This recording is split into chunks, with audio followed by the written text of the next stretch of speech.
গত শুক্রবার বুয়েন্স আয়ারেসের আকাশ বাতাস যেন আবারও মেতে উঠেছিল সেই চেনা জয়ের ছন্দে। আর্জেন্টাইন ফুটবল প্রেমীরা সাক্ষী হয়েছেন এক ঐতিহাসিক মুহূর্তের।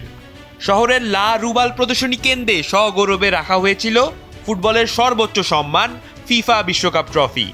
সমর্থকদের জন্য এ ছিল এক অনন্য সুযোগ, খুব কাছ থেকে নিজের স্বপ্নকে ছুঁয়ে দেখার। প্রদর্শনী কেন্দ্রে পা রাখতেই দর্শকরা হারিয়ে যাচ্ছিলেন কাতার 2022-এর সেই মহাকাব্যিক লড়াইয়ের স্মৃতিতে। বড় পর্দায় ভেসে উঠছিল লিওনেল মেসির সেই আইকনিক ভাষণ, আর আর্জেন্টিনার ওবেলিস্ক চত্বরে লক্ষ লক্ষ মানুষের সেই বাঁধভাঙ্গা উল্লাসের দৃশ্য। একজন ভক্ত আবেগে আপ্লুত হয়ে বলেই ফেলেন, এই ট্রফিটি দেখে বুকের ভেতর এক অন্যরকম ঝড় বয়ে যাচ্ছে।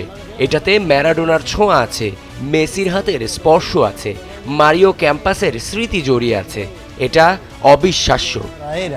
18 ক্যারেট সোনা দিয়ে তৈরি 6 কেজি ওজনের এই আসল ট্রফিটি বৃহস্পতিবার উন্মোচন করেন 1986-এর বিশ্বকাপ জয়ী অস্কার রোগেরি এবং 1978-এর কিংবদন্তি গোলরক্ষক উবালদো ফিলো।